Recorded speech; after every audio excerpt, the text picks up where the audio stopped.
Une banlieue paisible est le théâtre d'un meurtre crapuleux. Sans suspect ni mobile, les détectives ignorent comment ils pourront poursuivre cette enquête.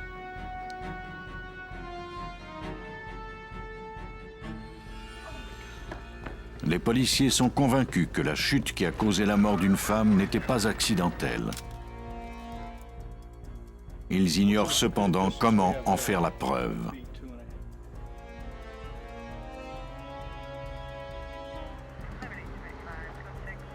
Un meurtre met les détectives sur la piste de quelques personnages plutôt louches. Les policiers ne savent pas qui croire. Les meurtriers ont tous leurs raisons pour tuer. Certains le font par vengeance, d'autres par amour, mais la plupart d'entre eux le font pour l'appât du gain.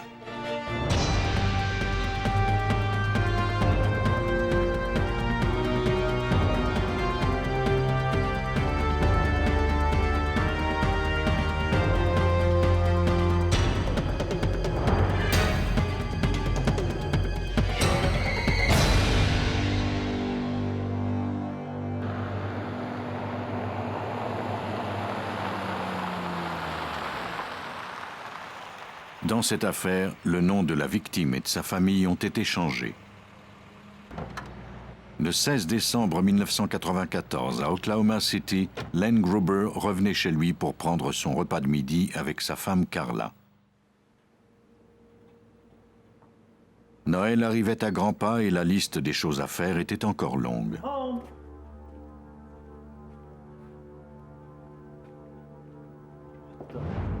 En l'espace d'un instant, il fut confronté à l'horreur. Le corps de Carla gisait sur le sol entre la cuisine et la salle à manger. Elle ne portait qu'une chaussette. Une paire de ciseaux sortait de sa poitrine. Yes, this is an emergency. My wife's been stabbed. Des enquêteurs examinèrent la scène. La victime semblait s'être débattue avec vigueur, mais elle n'avait pas été violée.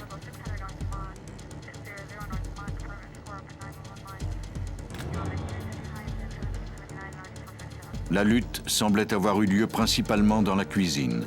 Certains tiroirs étaient encore ouverts. Le meurtrier semblait avoir cherché une arme avant d'arrêter son choix sur la paire de ciseaux.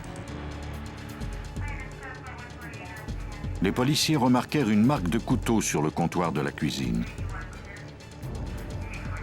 Il y avait également un couteau cassé et une fourchette maculée de sang sur le sol.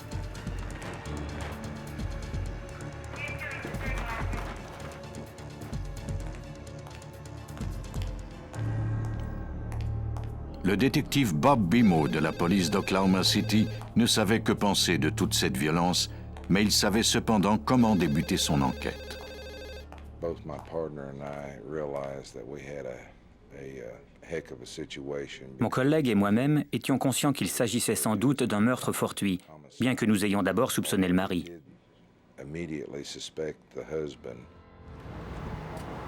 La police prit la déposition de Len Gruber. Carla et Len étaient mariés depuis 30 ans. Le couple était très actif au sein de la paroisse. Len déclara à la police qu'il avait vu sa femme pour la dernière fois le matin même. Elle avait pris un jour de congé pour terminer ses emplettes de Noël. Good morning, honey. Len avait décidé de rentrer manger avec elle le midi et de l'aider à installer les décorations et à envelopper les cadeaux. Il avait quitté la maison pour le bureau le matin, comme tous les jours, et était rentré quelques heures plus tard pour découvrir sa femme assassinée. Il ignorait qui avait pu commettre ce meurtre. Il a répondu aux questions très calmement, de façon posée. Il était très calme, il avait la tête froide, ce qui était vraiment bizarre, compte tenu qu'il venait de découvrir sa femme si brutalement assassinée. Nous nous attendions plutôt à le voir fondre en larmes ou à s'écrouler sous la pression des événements. C'est la raison pour laquelle nous l'avons considéré comme un suspect dès le début. Mais une enquête ne doit jamais être basée sur des présomptions. La police apprit par les collègues de Gruber que ce dernier n'avait pas quitté le bureau de l'avant-midi. L'autopsie indiquait qu'il n'avait pas pu tuer sa femme le matin avant de partir au travail. Gruber accepta de passer le test du polygraphe et le réussit. Son nom fut retiré de la liste des suspects.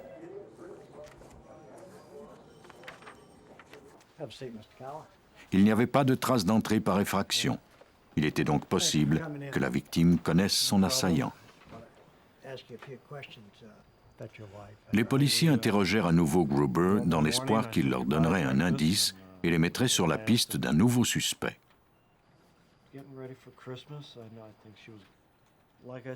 Gruber donna le nom des personnes qui faisaient partie de leur groupe de prière, bien qu'il doutât fort que l'un d'eux ait pu commettre ce meurtre.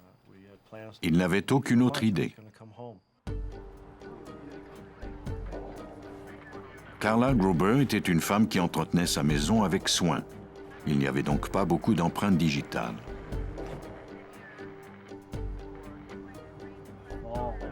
Celles qui furent prélevées dans l'entrée appartenaient aux Gruber ou à leurs voisins. Les experts relevèrent cependant l'empreinte d'un pouce sur la porte extérieure qui ne semblait appartenir à aucun d'entre eux. Ils poursuivirent leur analyse.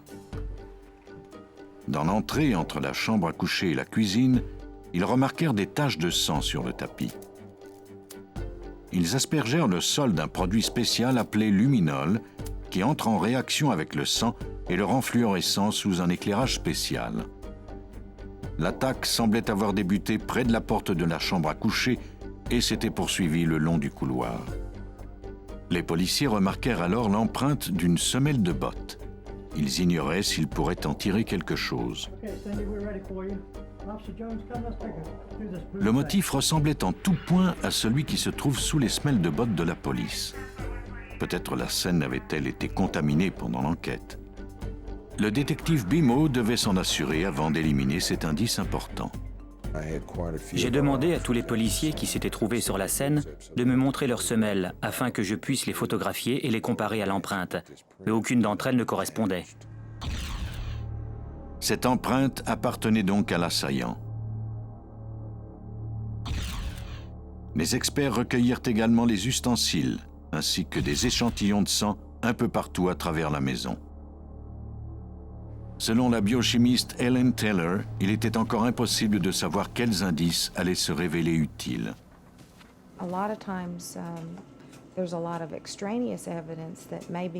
Bien souvent, nous recueillons énormément d'indices pour nous rendre compte plus tard que ceux-ci n'avaient rien à voir avec le crime qui faisait l'objet de notre enquête.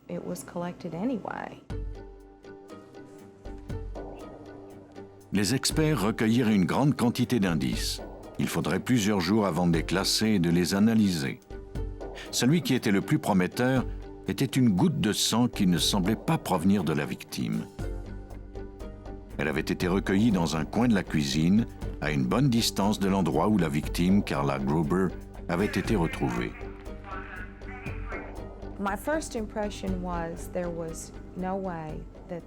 Ma première impression a été qu'il était impossible que la victime ait pu se rendre jusqu'à la chaise sur laquelle la tache de sang se trouvait. J'étais convaincue que de toutes les taches de sang que nous avions recueillies, celle-ci était la plus importante.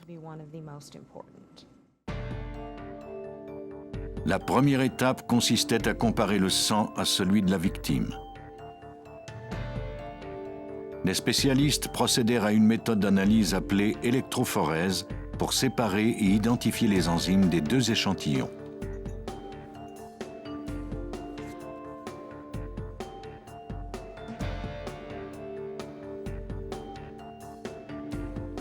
L'échantillon est placé dans une solution gélatineuse, puis soumis à un courant électrique.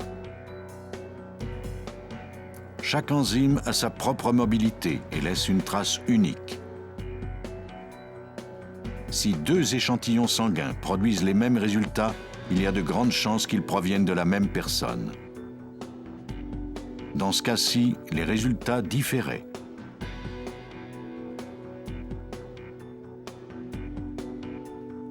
Le sang ne provenait donc pas de la victime.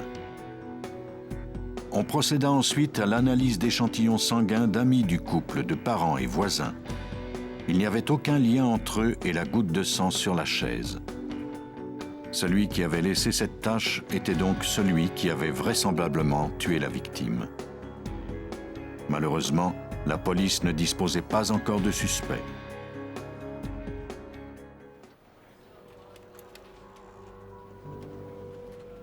Pendant que les experts procédaient aux analyses sanguines, Len appela la police pour donner des informations supplémentaires. Selon le détective Bob Bimo, c'est grâce à ces informations que l'enquête put progresser. Il s'est souvenu qu'un homme du nom d'Eric Patton avait travaillé pour lui et qu'il avait repeint sa maison pendant les mois de juin et juillet. Len avait rencontré Patton à l'entreprise de télémarketing où il travaillait. Les Gruber savaient que Patton avait un casier judiciaire, mais ils avaient voulu lui donner une chance malgré tout. Ils ne l'avaient pas revu depuis qu'il avait terminé son travail, soit 6 mois auparavant. Patton fut convoqué au poste pour un interrogatoire. Il déclara à la police qu'il avait déjà été incarcéré en Californie pour un cambriolage mineur. Selon lui, il n'était pas retourné dans la résidence des Gruber depuis l'été. Après son départ, les détectives vérifièrent ses antécédents. Ils apprirent que Patton avait demandé de poursuivre sa probation dans l'Oklahoma afin d'être plus près de sa famille et de sa petite amie. Le détective Bob Bimo appela la personne responsable de son dossier afin de vérifier ses déclarations. J'ai appris qu'il avait été impliqué dans plusieurs vols à main armée et qu'il avait utilisé un couteau et des ciseaux. Lorsque nous avons entendu parler de ciseaux, mon collègue et moi avons eu le pressentiment que nous étions sur la bonne piste.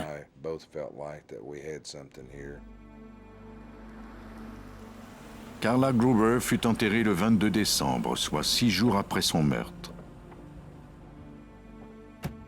Les détectives profitèrent de l'occasion pour photographier les gens qui assistaient aux funérailles et ainsi repérer d'éventuels suspects. La principale raison pour laquelle nous prenons des photos, c'est pour identifier les gens qui ont été mentionnés. De plus, si quelqu'un qui n'a pas été mentionné se présente, on peut ainsi savoir de qui il s'agit. On ne sait jamais. C'est plutôt rare, mais parfois le meurtrier assiste aux funérailles. Et c'est ce qui se produisit. Le suspect, Eric Patton, était présent. Len Gruber l'identifia à partir de photos prises lors des funérailles. Comme il ne connaissait presque pas la victime, sa présence était suspecte. Malheureusement, cela ne prouvait rien. Il était plus plausible de présumer que les preuves proviendraient des indices prélevés sur la scène. Les experts du laboratoire judiciaire de Oklahoma City mirent de l'ordre parmi les divers éléments recueillis sur la scène du crime. Une attention particulière fut portée à la fourchette maculée de sang découverte sur le sol de la cuisine. Les experts espéraient que l'empreinte du meurtrier de Carla Gruber s'y trouvait. Après avoir photographié la fourchette, les experts la soumirent à une source lumineuse à éclairage variable. Les empreintes, difficiles à discerner à l'œil nu, seraient ainsi révélées.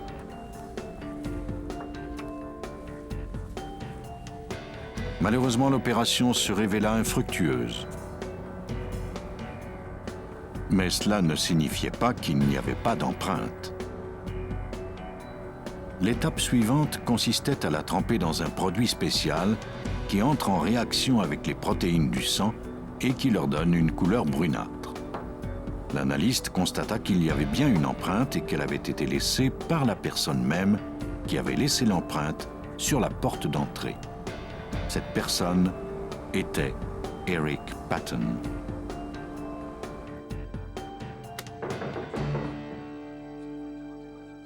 Who is that?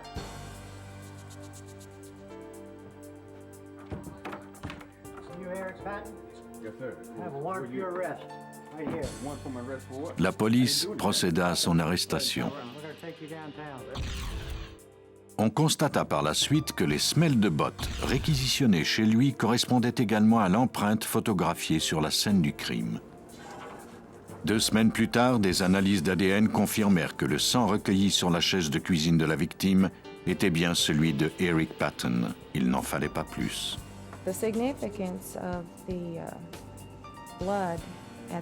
Le sang découvert dans la cuisine et qui correspondait à celui du suspect prouvait hors de tout doute que M. Patton était bien sur la scène du crime. Devant ces preuves, Patton passa aux aveux. Il déclara qu'il avait besoin d'argent pour s'acheter de la drogue. Il espérait en trouver dans la résidence des Gruber et ne s'attendait pas à ce qu'il y ait quelqu'un.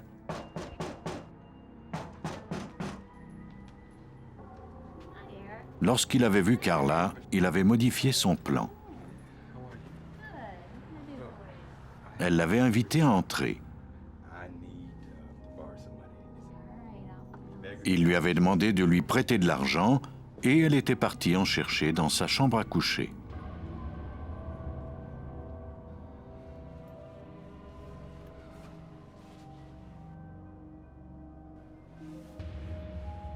Malheureusement, Patton était désespéré.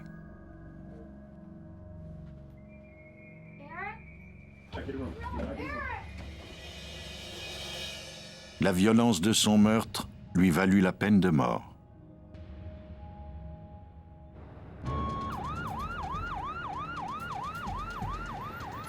Il ne faut jamais se fier aux apparences. Un meurtrier peut sembler amical, tout comme un accident peut se révéler avoir été soigneusement planifié. Le 7 juin 1988, on envoyait une ambulance chez Betty Lucas, 66 ans.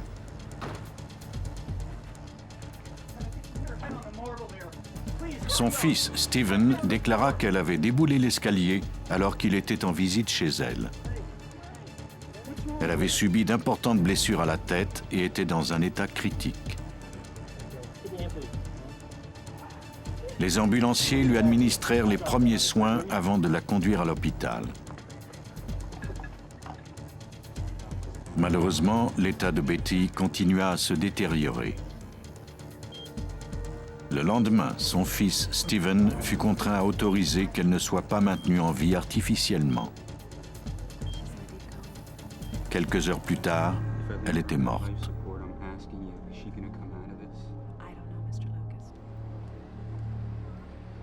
Le surlendemain, le service de police de Tyler reçut un appel anonyme l'enjoignant d'enquêter sur la mort de Betty Lucas.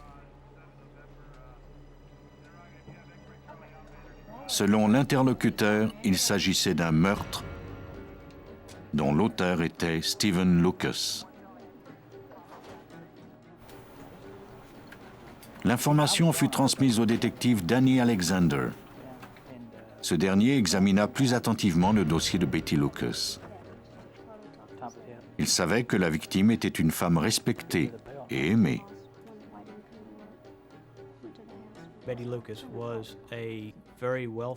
Betty Lucas était une femme très riche et influente dans sa communauté.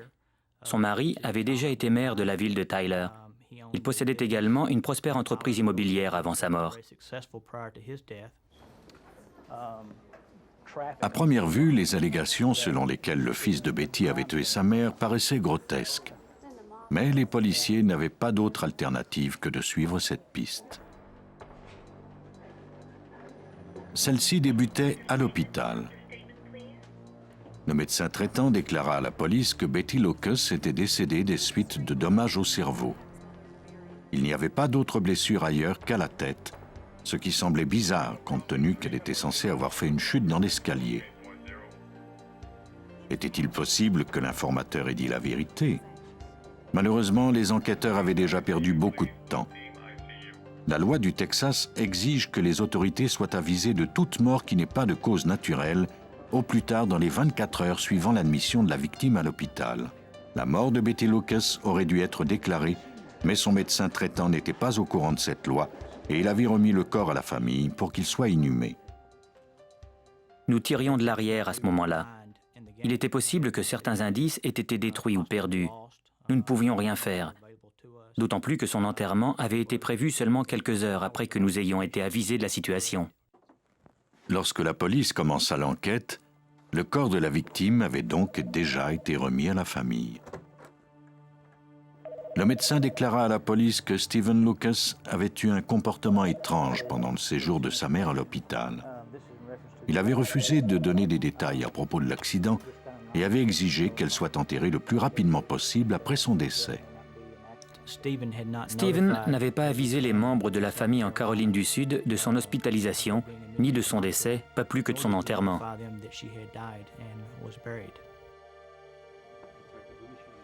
Il était maintenant temps d'interroger Stephen Lucas.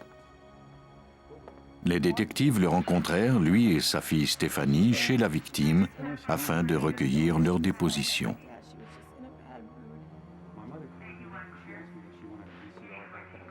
Stephen déclara que sa fille et lui étaient venus lui remettre son magnétoscope vers 18 heures. Betty était en rogne car il avait refusé de l'accompagner à une soirée bénéfice. Elle l'avait ensuite accusé d'avoir brisé le magnétoscope. Il lui avait demandé de le lui remettre. Stephen ne voulait pas que sa mère transporte l'appareil car il était assez lourd, mais elle avait refusé son aide.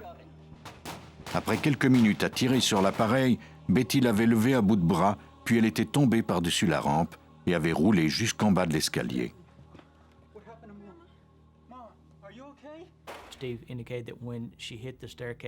Steve nous a dit que sa tête rebondissait sur chacune des marches de l'escalier. Lorsqu'elle est arrivée en bas, près de l'entrée, elle s'est levée brièvement avant de retomber et de se frapper à nouveau la tête sur la dernière marche de l'escalier.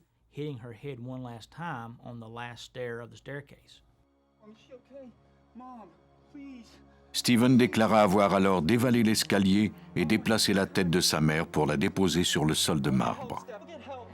Il avait ensuite demandé à Stéphanie d'aller chercher de l'aide chez le voisin pendant qu'il appelait l'ambulance. Stéphanie déclara que son père et sa grand-mère s'étaient disputés, mais qu'elle en avait l'habitude et ne s'en était pas formalisée. Le détective ne parvint pas à obtenir plus d'informations de la jeune femme. Quand je lui demandais des réponses spécifiques, elle répondait de façon très évasive et finissait par dire qu'elle n'était sûre de rien. Les détectives demandèrent ensuite à Stephen de leur montrer exactement ce qui s'était produit sur les lieux. Les dépositions de Stephen et Stéphanie différaient quant à l'endroit où se trouvait Betty juste avant sa chute. Il y avait une distance d'au moins 7 mètres entre les deux. De plus, il n'y avait aucune trace de lutte aux deux endroits.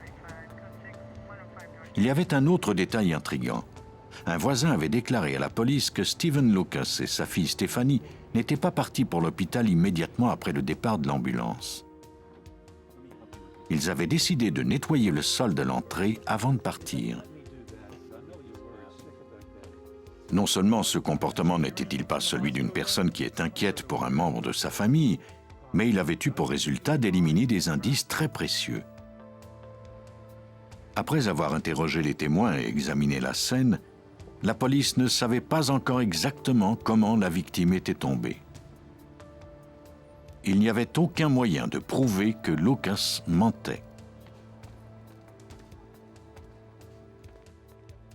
Bien des réponses semblaient avoir été enterrées avec la victime.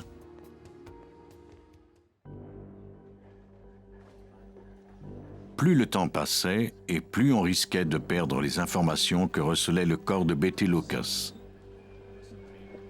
Il n'y avait qu'une solution, exhumer sa dépouille.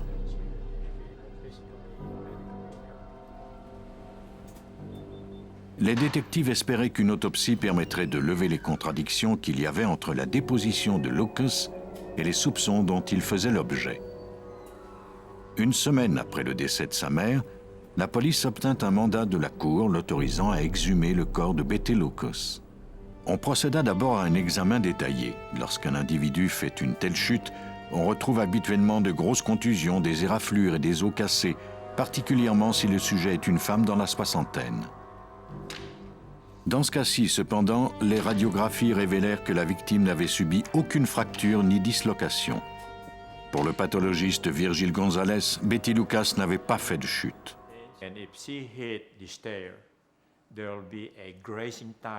Si elle était tombée dans l'escalier, nous aurions remarqué des éraflures. Elle aurait eu des brûlures sur la peau à cause du frottement sur le tapis. Mais il n'y avait aucune trace de ce type de blessure sur le corps de Madame Lucas. Elles se trouvaient toutes sur sa tête et son crâne.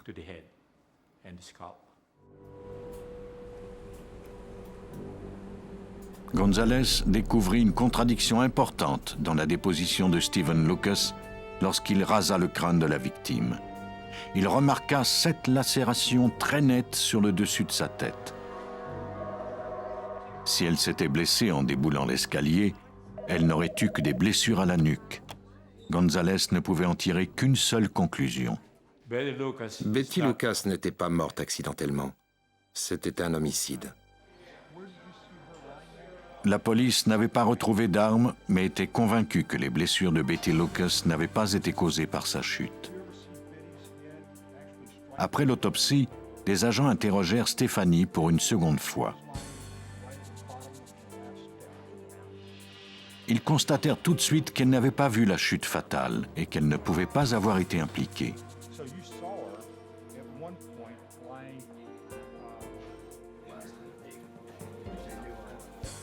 Le rapport d'autopsie et les contradictions entre les dépositions des membres de la famille permirent à la police de traiter l'enquête de Betty Lucas comme un homicide. Stephen Lucas, le fils de la victime, était le principal suspect. Les détectives retournèrent à nouveau à la résidence de Betty Lucas pour établir leurs preuves. Les indices étaient rares. Il n'y avait aucune trace de dommages sur la rampe ou à proximité, là où la dispute avait présumément eu lieu. Il n'y avait pas non plus d'indices sur la trajectoire de la victime au cours de sa chute, ni en haut de l'escalier. Il y avait cependant quelques marques sur le mur qui le longeaient. À mi-chemin entre les 2 paliers, les détectives remarquèrent de profondes égratignures sur le mur et les moulures.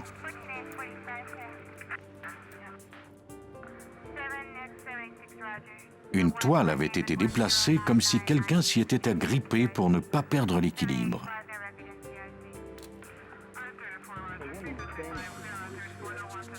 Il y avait aussi de profondes marques sur la rampe. La femme de ménage déclara aux policiers que ces marques étaient récentes. Les détectives découvrirent également des traces de sang au bas de l'escalier.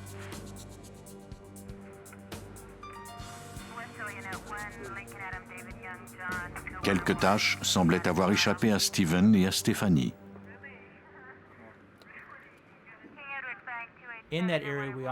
Nous avons découvert quelques traces de sang à cet endroit, ce qui signifie que la tête de Betty Lucas s'y est trouvée à un certain moment donné. Quelque chose de particulier s'était passé pour qu'on retrouve du sang à cet endroit. Il était temps de découvrir quel était le mobile du crime.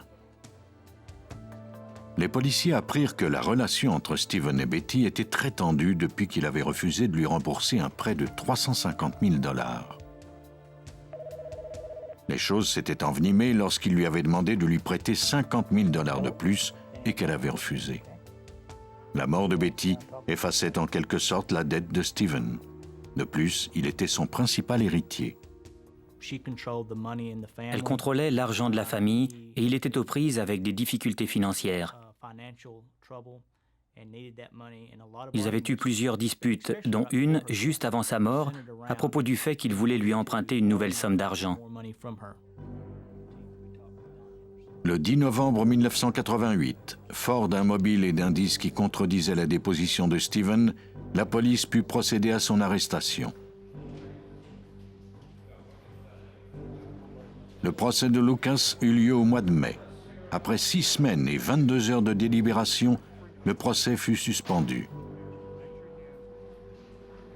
Les membres du jury déclarèrent que les preuves avancées par la poursuite ne suffisaient pas. Les enquêteurs se retrouvaient à la case départ.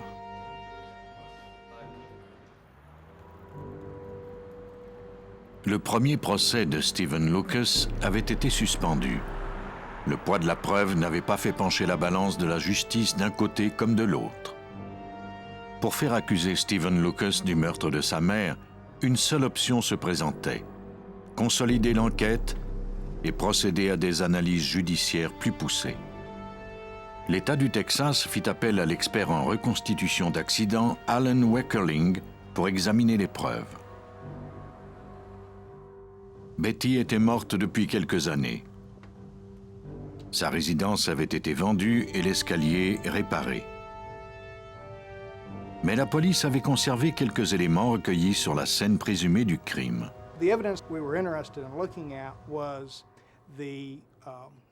Les indices qui nous intéressaient étaient la moulure le long de l'escalier et la rampe. Nous voulions vérifier si le magnétoscope avait heurté la rampe puis ricoché sur le mur.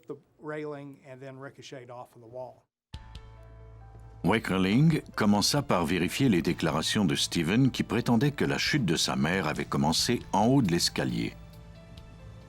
Une série de profondes éraflures sur le haut des moulures avait de toute évidence été causée par le magnétoscope.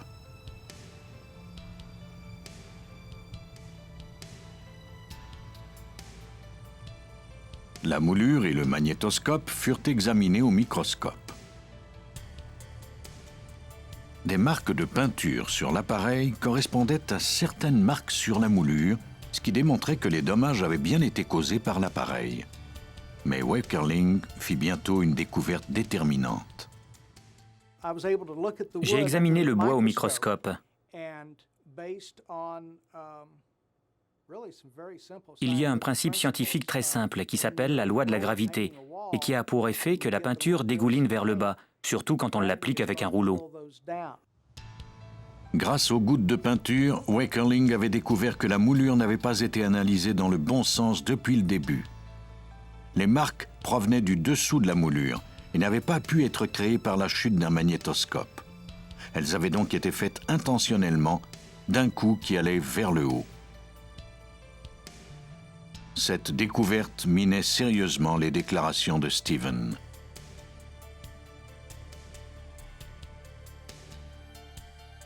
L'étape suivante consisterait à réfuter l'argument de la défense selon lequel Betty Lucas était tombée par-dessus la rampe avant de débouler l'escalier. Lors du premier procès, la défense s'était basée sur une série de calculs complexes pour créer une reconstitution par ordinateur semblable à celle-ci qui corroborait la déposition de Steven. La poursuite fit appel au physicien Mike Andrews afin que ce dernier évalue la reconstitution animée de la défense.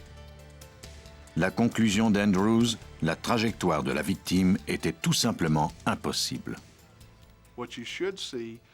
Selon la reconstitution, son corps devait se retrouver sur la rampe et glisser jusqu'à ce qu'il atterrisse finalement au pied de l'escalier.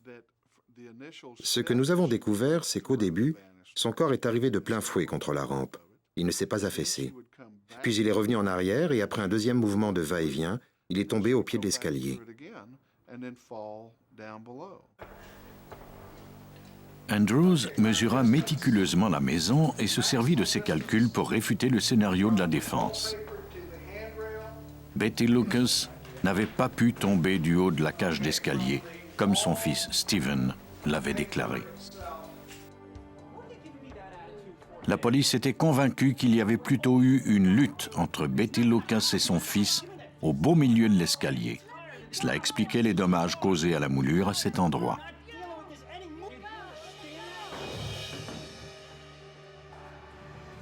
Betty était alors tombée, puis Steven Lucas l'avait frappée presque à mort avec une arme inconnue. Lucas fut amené devant les tribunaux une seconde fois.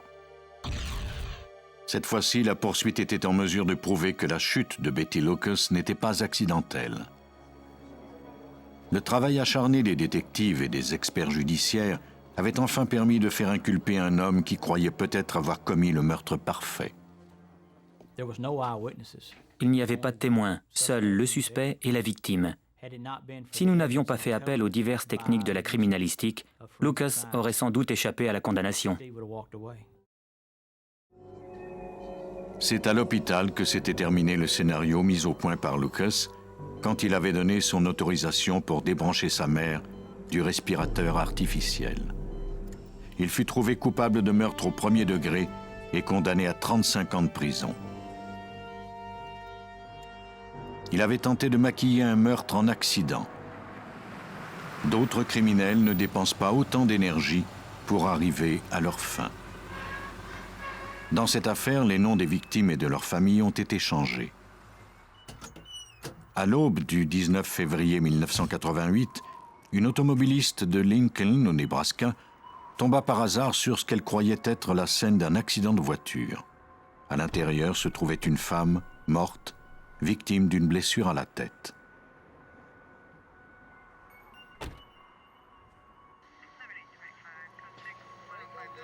Des agents du bureau du shérif de Lancaster County ainsi que des experts du bureau du coroner se rendirent sur les lieux. Ils constatèrent immédiatement qu'il ne s'agissait pas d'un accident. La victime avait subi de graves blessures à la tête alors que sa voiture n'avait presque pas de dommages. Il n'y avait aucune trace de pneu sur la chaussée et le levier de vitesse était à la position d'arrêt. Les clés de la voiture avaient disparu et la victime n'avait aucune carte d'identité sur elle. Il y avait un trou dans la portière avant gauche. Aucun doute n'était possible, il ne s'agissait pas d'un accident.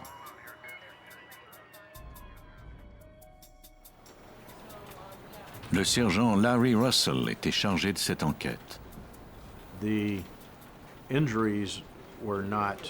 Ce n'était pas le genre de blessure qu'on rencontre lors d'un accident de la route, pas le même genre de traumatisme crânien. En examinant la victime de plus près, nous avons remarqué qu'il y avait des trous de projectiles dans sa tête.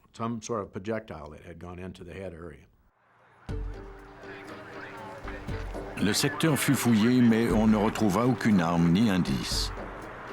Tout ce que les agents découvrirent était un paquet de cigarettes ouvert par le bas, une paire de pantoufles d'hommes et une de femmes. Ces éléments furent recueillis, mais ils ne semblaient pas très significatifs.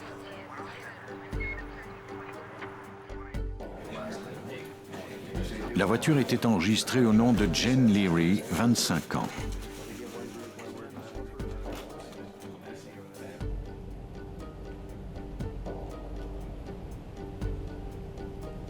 L'autopsie confirma que la victime était bien Jane Leary.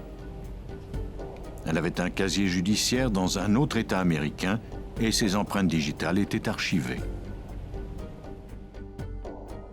L'autopsie confirma également qu'elle avait été tuée de 2 projectiles à la tête. Elle n'avait aucune autre blessure. Les détectives téléphonèrent au mari de la victime. Il fut convoqué au poste pour interrogatoire. Étrangement, Jack Leary ne sembla pas surpris par la nouvelle. Les policiers lui demandèrent de décrire les événements de la veille. Leary déclara à la police qu'il s'était disputé avec Jane. Selon lui, ce n'était rien de plus qu'une simple querelle de ménage. Comme d'habitude, Jane conduisit les enfants chez sa mère. Il ne s'en était pas inquiété. Quelques heures plus tard, 2 connaissances de la victime s'étaient présentées à la maison. Il s'agissait de Herman Buckman et de sa petite amie Goldie Fisher. Leary déclara à la police que sa femme faisait le commerce de drogue. Buckman et Fisher étaient venus échanger une arme à feu contre de la drogue. Lorsqu'il leur avait dit que sa femme n'était pas à la maison, ils étaient partis à sa recherche. Leary était convaincu que c'était eux qui avaient tué sa femme. Pour le détective Russell, la conclusion était loin d'être aussi évidente. My first initial impression is that the husband definitely knew more than he was telling. Ma première impression était que le mari en savait plus qu'il ne voulait le dire. Ça paraissait plutôt bizarre qu'on arrive chez lui, qu'on lui annonce que sa femme avait été assassinée et qu'il nous dise « Ah oui, eh bien, des gens sont venus hier et ils voulaient échanger une arme contre de la drogue. » Tout cela paraissait très bizarre, particulièrement à cause de son attitude.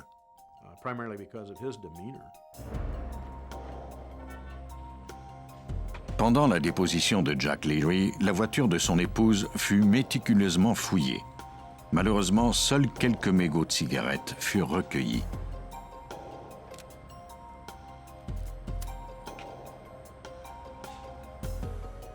Les experts parvinrent tout de même à prélever quelques empreintes digitales, mais ils constatèrent bientôt que celles qui étaient identifiables provenaient toutes de la victime. Les mégots de cigarettes de l'auto furent envoyés au laboratoire.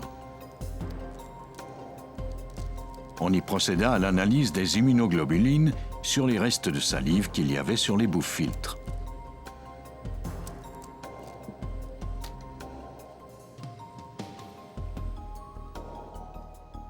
Ce procédé permet d'identifier les protéines des liquides organiques. Ces protéines varient d'une personne à l'autre.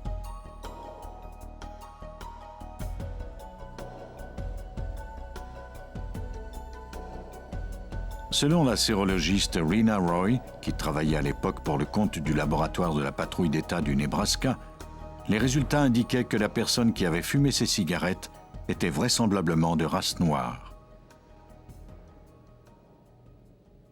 5% des Noirs américains pouvaient avoir laissé cette salive contre seulement 0,7% des hommes de race blanche. Comme la victime était elle-même blanche, elle n'avait probablement pas fumé ces cigarettes. Il était plausible de présumer qu'il s'agissait de son meurtrier. Les détectives étaient maintenant sur la piste d'un suspect de race noire. Jack Leary, le mari de la victime, fut retiré de la liste des suspects. Sans aucun autre indice, les détectives ne pouvaient que tenter de corroborer la déposition de Jack Leary. Ils vérifièrent les antécédents de Herman Buckman et de Goldie Fisher. Tous deux avaient des casiers judiciaires pour usage de narcotiques, vol et assaut. Buckman fut convoqué au poste pour interrogatoire. Il n'était pas très coopératif. Il déclara qu'il n'avait pas besoin d'un avocat. Lorsque Herman est entré dans la pièce, je lui ai tout de suite fait la lecture de ses droits. Il m'a envoyé promener et m'a dit « Je ne vous dirai rien, je n'étais pas là ». Nous avons échangé quelques mots et il m'a demandé une cigarette. Buckman refusa la cigarette que lui offrait l'agent, déclarant qu'il fumait toujours la même sorte.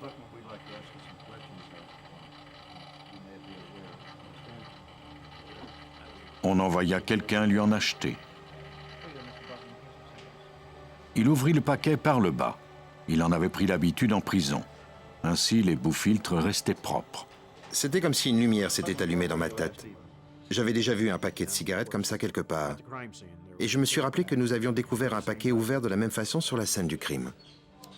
L'interrogatoire prit fin et Buckman fut relâché, laissant 2 mégots de cigarettes derrière lui. La police les envoya immédiatement au laboratoire judiciaire afin qu'ils soient comparés à ceux de la voiture de la victime. On pratiqua la même analyse des immunoglobulines. Les résultats furent ensuite comparés à ceux de la première analyse. Les marqueurs génétiques des 2 échantillons étaient identiques.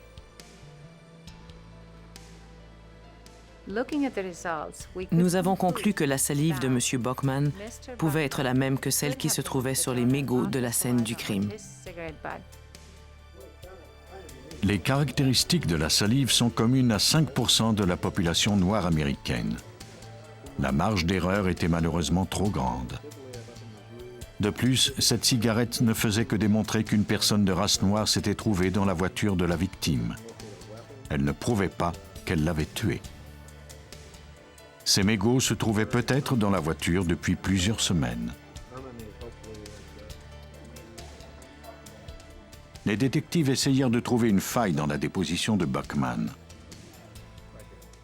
Ce dernier avait déclaré avoir passé toute la soirée avec sa petite amie, Goldie Fisher. De son côté, Goldie avait déclaré pendant son interrogatoire que le soir du meurtre, elle s'était rendue chez sa mère en compagnie de Buckman, puis qu'ils avaient terminé la soirée avec d'autres amis. Buckman ne l'avait pas quitté une seconde. Afin de vérifier son alibi, les détectives rendirent visite à la mère de Goldie. Cette dernière ne savait rien du meurtre et encore moins que sa fille faisait l'objet d'une enquête. Elle déclara à la police qu'elle n'avait pas vu sa fille depuis au moins 4 jours. Le meurtre de Jane s'était pourtant produit la veille. L'alibi de Goldie ne tenait plus.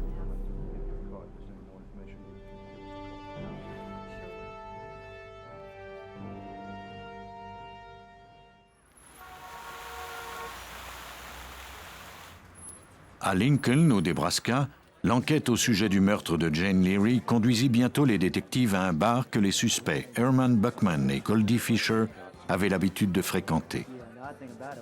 Quelques clients déclarèrent qu'ils avaient bien vu le couple le soir où le meurtre s'était produit. Buckman avait une arme. Le détective Russell apprit également un détail intéressant. One of the things that Herman Buckman and Goldie Fisher Herman did Buckman et Goldie Fisher avaient une drôle d'habitude. rather nicely, going out Ils mettaient leurs plus beaux vêtements pour sortir le soir, mais ils enfilaient leurs pantoufles. which isn't C'était quelque common. chose d'assez inhabituel. To go out in house slippers. Les pantoufles découvertes sur la scène du crime, qui à première vue ne semblaient avoir aucune importance, furent immédiatement analysées. Il y avait quelques gouttes de sang sur l'une d'elles. Le sang provenait de la victime. Il y avait donc un lien entre les pantoufles et Jane Leary. Il faudrait maintenant démontrer qu'il y en avait un entre les pantoufles et les suspects. La presse fit état de l'affaire et une femme se présenta bientôt à la police. Elle était à proximité de la scène du crime peu après le meurtre. Elle avait fait monter une jeune autostoppeuse à bord de sa voiture. Il était environ 2 heures du matin. La jeune femme avait un comportement étrange. Elle ne portait pas de chaussures et semblait très pressée.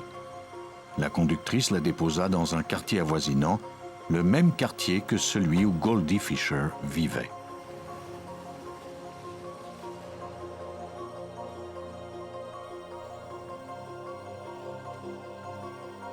La femme reconnut Fisher à partir d'une photo. Ainsi donc, Goldie Fisher s'était bien trouvé sur la scène du crime.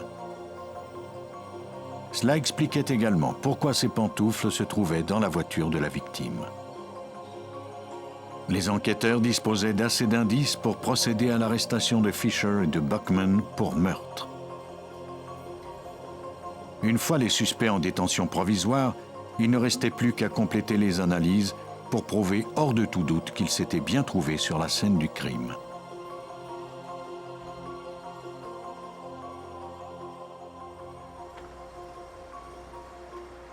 La police fouilla la voiture de Buckman.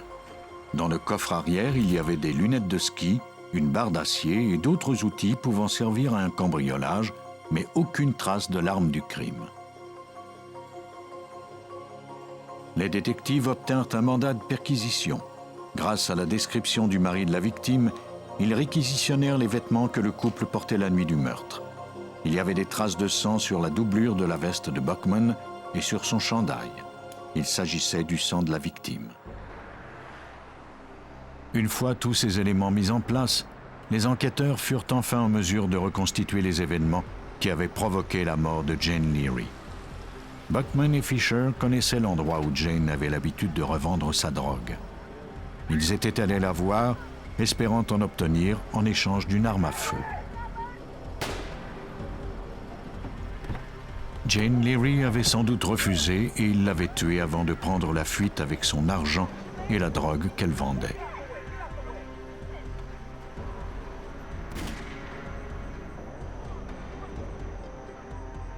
Ils avaient ensuite poussé la voiture dans un talus. En plus d'être condamné à une peine de 20 à 60 ans pour possession illégale d'armes à feu, Herman Buckman fut condamné à la prison à vie. De son côté, Goldie Fisher fut accusé de vol, de complicité de meurtre et condamné à une peine de 15 à 30 ans.